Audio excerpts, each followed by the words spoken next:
Content, creating content takes time and effort. And there are weirdos like me and Io who absolutely love creating content. We're always fizzing with ideas, always exploring new channels, new types of content, and experimenting. But creating the content is only part of the story.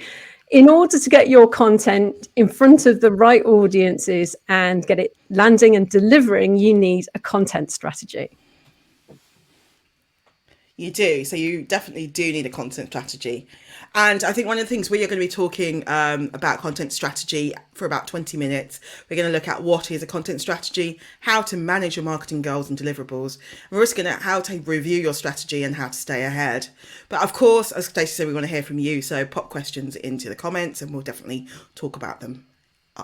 Cool. Yeah, and if you got, we've got some people, we've got some emojis appearing. Great, thank you, Ruth. Thank you, Nikki.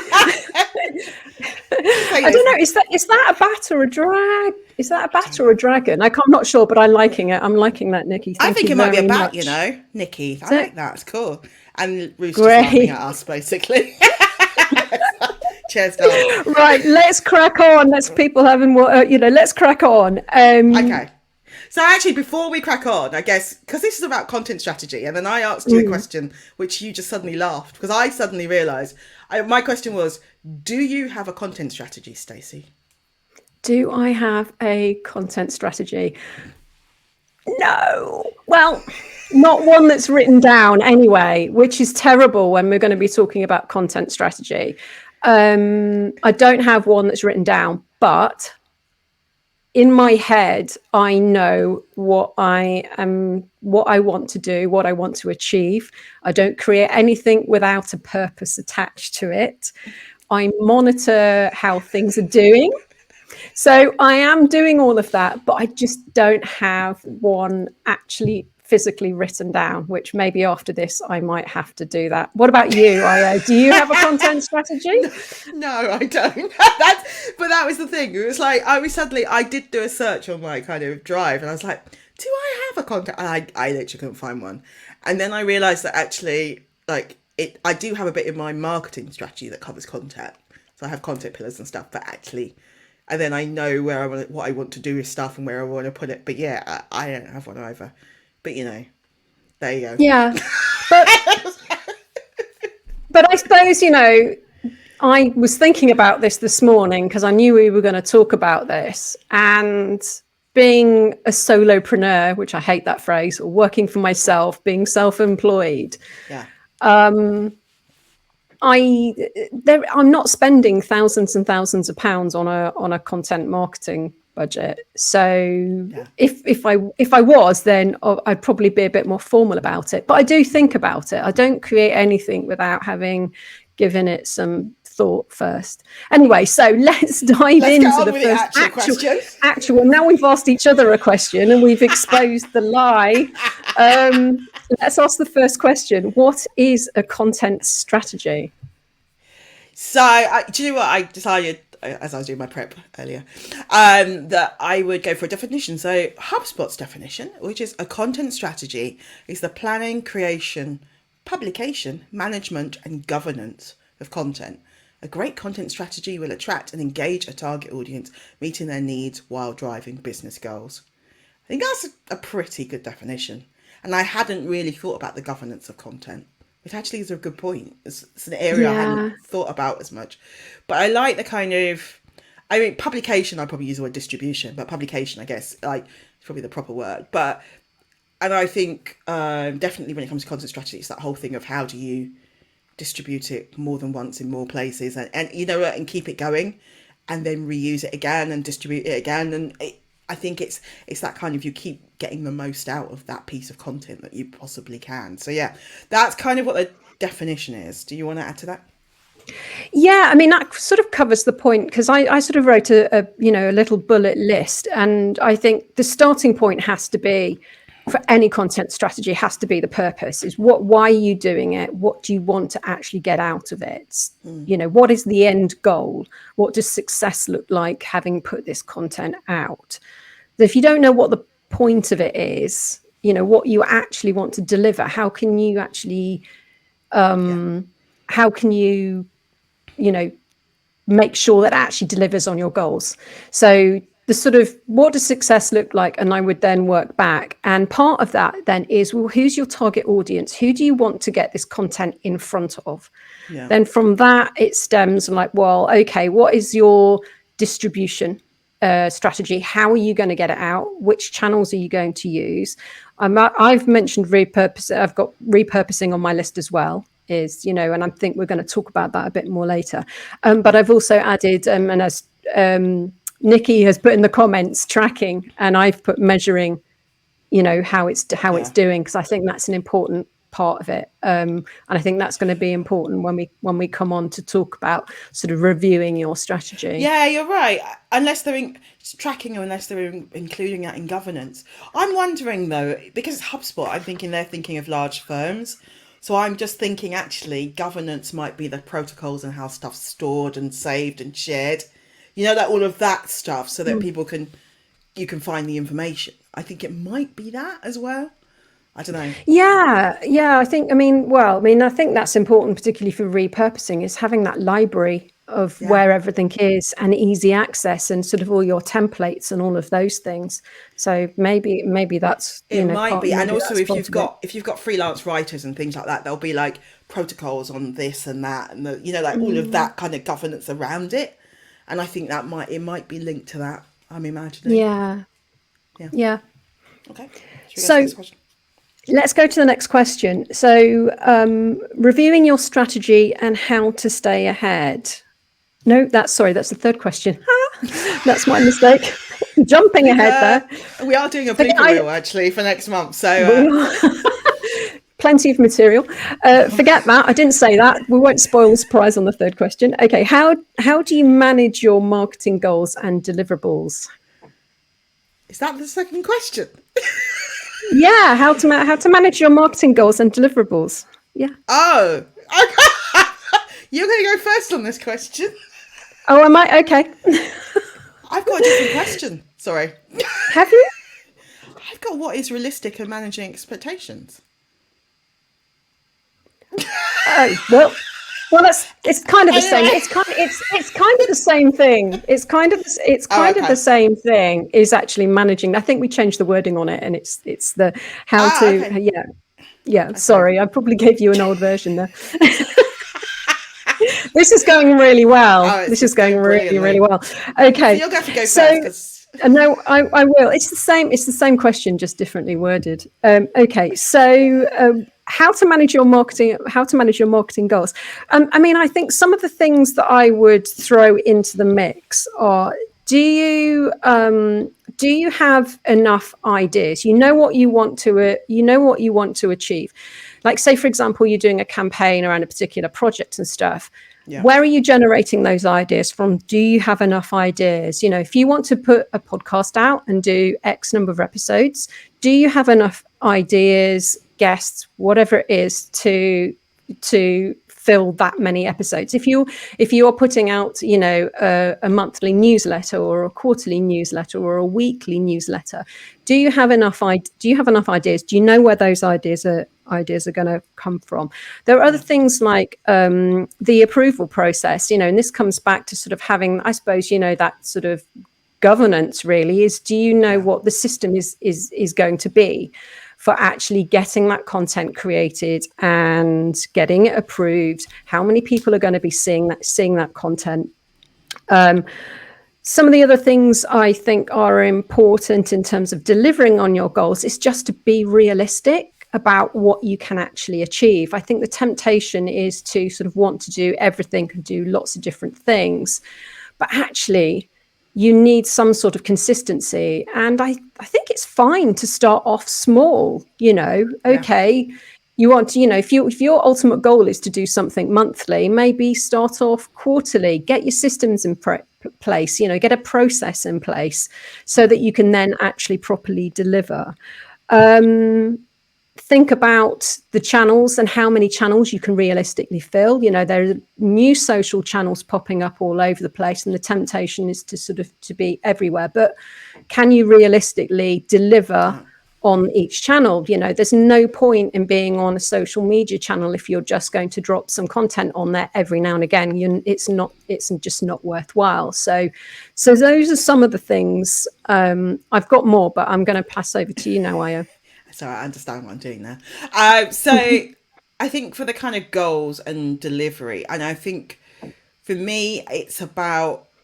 I put one of the first things I put down was actually don't assume everyone's seen something when you only share it once. And I think in terms of your goals to hit them, you are going to need to share that content multiple times in multiple ways.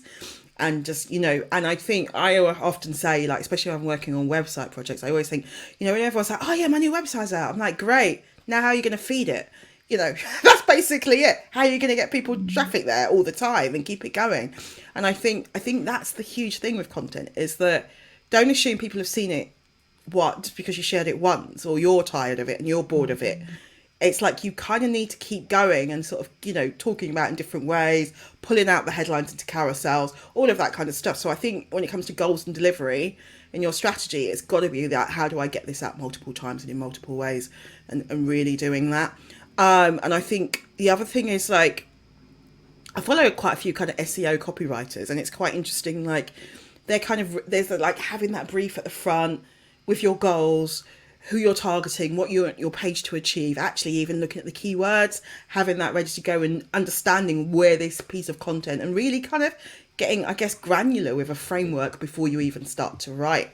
And I think that's really useful if you really want to kind of start to produce content that really delivers your business goals. And I like that about the HubSpot definition from before, is the business goals part. So like, I know some people who do not report on their likes or impressions. It's like, actually, did this content hit the key clients that we needed? Did they drive our business goals? And ultimately, do they result in work? And you're like, that's a much better conversation to be taken to senior leadership. And I think that's what you want to kind of start to drive and have the behaviors and tools and structures behind. And so your content strategy is about, how do I hit those business goals, not just about impressions. And I think like actually mapping out those steps to kind of get you from the content to actual business, I think is really important as well. So yeah, I think that's probably that's it on that one for me. Cool. Shall we move on now? I've already said what the final question is, but if you do have a question or a comment or a thought you want to add, do pop it in the chat. We will, try and answer any questions that do come in. So finally, we want to talk about reviewing your strategy and how to stay ahead. And I think you've kind of touched upon this a bit already. I think it's if you understand what the goals are, the metrics, like, there are a lot of vanity metrics, particularly around social media, impressions, things like that. But if your goal is to drive new business, then is it actually delivering on that? Can you actually trace back from your content? Is it, if your idea is to build your brands, position yourself as, position people in the team as thought leaders, are they getting, because of the content that's going out in their name, is that delivering speaking opportunities? Are they getting invited into podcasts? There are all these different tangibles that come from putting content out. So I think, it's really important to review your strategy. And also I think, which channels are working? Where are these things coming from? Do you really need to be on that particular channel? I think sometimes it can be difficult to let stuff go if it's not working, because it feels like almost like a failure, really, or just keep at it. So I would say monitor what is working, what isn't working, and just let stuff go that isn't working.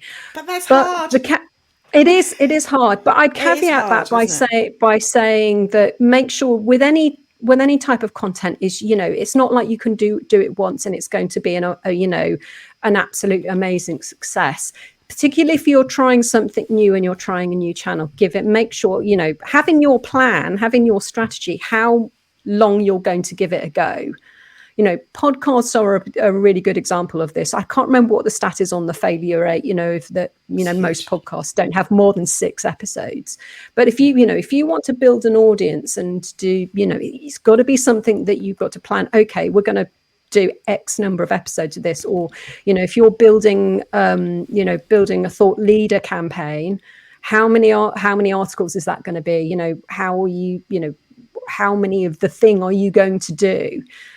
Give it time. It's the same with these new channels all take time to build up. I've got more, but I'll pass over to you, Io. So I think analytics is one, definitely. I know.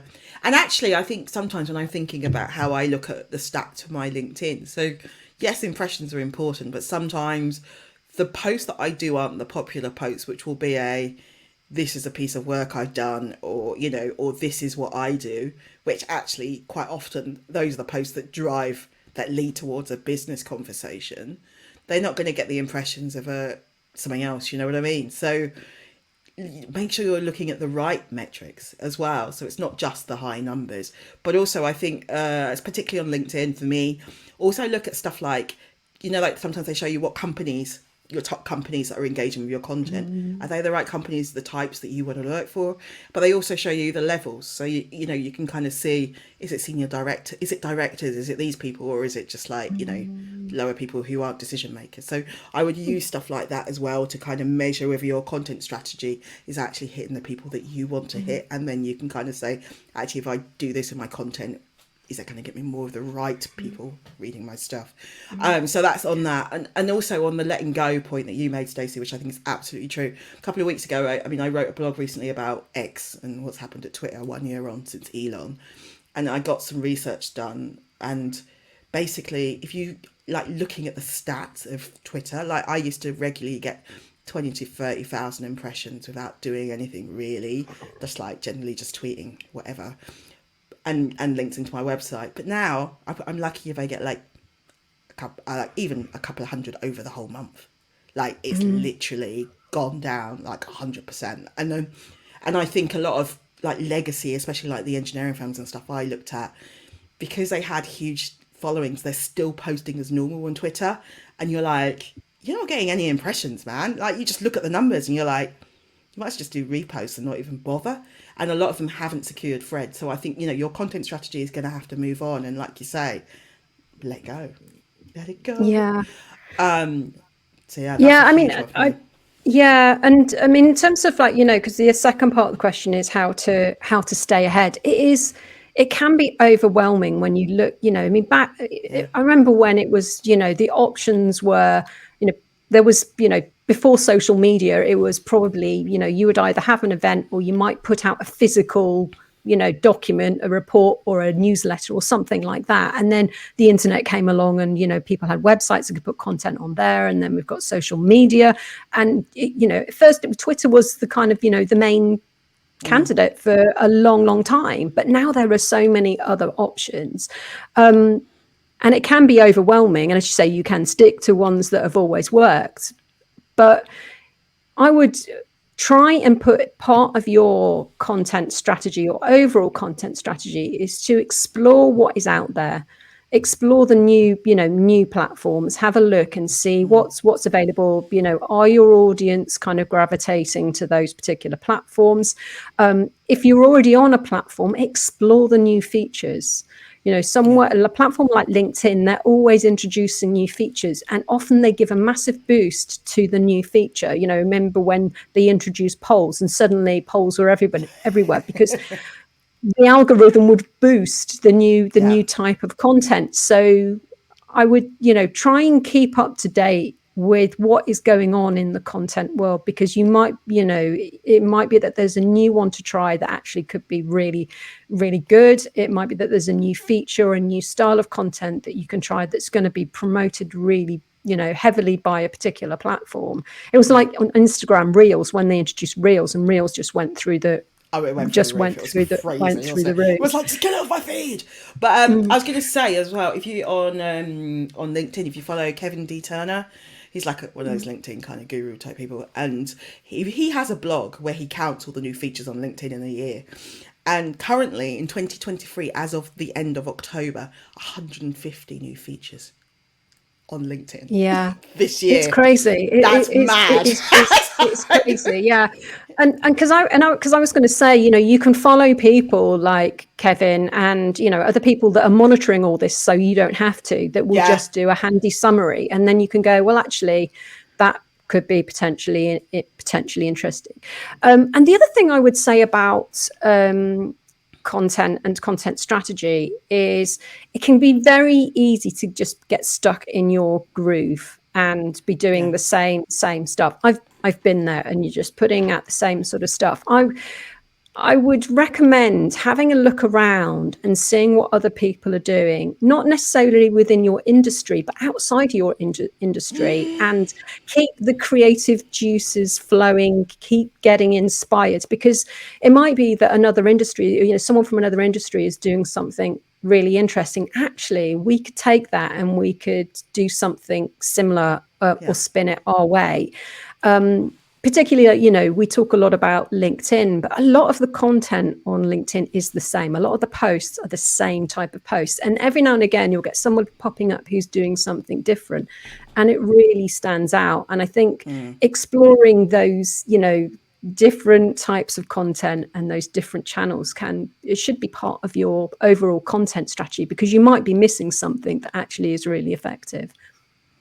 Okay, and we're at the end of our questions. So, does anyone have any questions that they'd like us to answer on content strategy? Or are we going to Well, call I'm it a waiting for day? if there are any questions. So, Io, are you going to write down a content strategy now we've talked about content strategy? If I can include it as part of my marketing strategy that I've got to write, how's that? So Yes. it's Yeah, kind of what I that's do. I am going to write a yeah. marketing strategy so that like content will be a huge part in that, and I promise to do it. And you can sign it off. Okay, I will do that. I will sign up your content strategy. I will ask you. You can present it to me, and I'll tell you whether you've got a I know budget she'll be for like, it or she's not. rubbish. Yes, but who's got approval process on that? Generally, it'll be me. Yeah. Generally, and you are you going to create one, Stacey? I think I need to create a more formal one and get this, just write down what is in my head, and just to kind of formalize it a bit. I mean, I do have like my ideas. I do have like a marketing strategy and a business development strategy, but I just haven't brought the two things kind of formally together in a document. So yeah, I think I probably need to kind of make it more formal, and just, I think, monitor it more formally, because I do check the analytics, and I do check which are the most useful platforms and sources, for business and visibility. But I don't kind of write it down. I don't make a note of it. I'm just, I hop on every now and again and have a look. And I think that's maybe the bit that's missing. Ah, Anyway, brilliant. brilliant. Yeah. Well, we don't have any questions. Thank Oh, you very, very we much. do have a question. Oh, we do. Okay. Just before we jumped off. So, do you think there's a minimum time commitment, particularly for smaller businesses, i.e., 6 months? I think this depends on the type of content, Yeah. because, like, for example, if you're going to do a podcast, or those, podcasts, it takes a long time to build an audience around a podcast, and it's a It lot of work. really It's a lot of does. effort. You need Yeah. to do a lot of promoting. If you're just planning to do 6 episodes, I would say there are probably do 6 articles instead. I think if you're trying a new platform, or a new style of content on LinkedIn, then, say if you're trying to do video, let's say video on LinkedIn. Okay, we're going to do video. I would probably say 6 months. is probably a good I time. think 3 to If 6 months before you actually start yeah, to get traction, and because I think you start stuff, then you have to fine tune it and get it better and get it yeah, working. I always yeah, think it's that time to get it firing. I do think that's the thing. But and if it's SEO, I think SEO takes a while to build. If you're talking about website content, for example, and I yeah. would say that is 6 months onwards to really start getting traffic, to start finding your stuff. And I think that's the thing. It's yeah. I would And say if you're building, like say, if you're building, you've set up a new YouTube channel, I would say I would say a year for that. yeah, that's Just what they you've say. got, but And you've you got to have to be be posting. posting really regularly on You YouTube, don't have you? to be posting regularly. If you're trying a new platform, then you've got to post. Consistency is the key with any content. You've got to be consistent, because posting like every now, LinkedIn doesn't work if you jump on and post once a month. It's not going to deliver. So yeah, you've got to do something that you can do consistently, And do and it well give again. it enough yeah, and give it, and I would say, yeah, depends on the type of content and the platform as to how long. Cool. I mean, if you were doing sort of a series of articles around a particular topic, again, have a number in mind, but just make sure you promote them really, really well, and they're on the platform where they're going to get the best, the biggest number of eyeballs. Awesome. Any other questions, anybody? No, No? Okay, yeah, that's a perfect. good point. That's a good point, Jeffrey. As someone reluctant to commit to longer term, yeah, that is an issue. That is an issue. But unfortunately, I don't think, correct me if I'm wrong, I don't think there are any quick wins with content. No. So Unless that the only that's way the is, thing. but the only way is if you put money behind it. Yeah, Really. I think but if you want to fast track implement it, like take up, is put money behind it. but If I would you just add, because we're nearly at half an hour, so we won't take up any more of too much more of people's time. But I would add, if you're going to do something, do it well. So, say for example, you do want to do a podcast. It's like, well, okay, what other content can we get from that? Because you're not just producing a podcast. It's like, well, how many LinkedIn posts can we get out of that? How can we splice and dice create audiograms? If you're doing video podcast, you can use the video. You can turn it into articles. Don't just think of it as like, okay, we're going to do a podcast. Think about all the different content that you could get from that. It's like these lives. We do them once a month, but we both get sort of, I don't know, between 6 to 10 different pieces of content out of this live. So it's not just one thing a yeah, month. It's actually turns into many things a month. So I would say part of the strategy is, it's okay, yes, commit to doing something, but look at how that how that you do particular it. type of content can actually feed all your other channels and other types of content, and how you can repurpose it and resplice it. And that actually might make it more of an attractive proposition.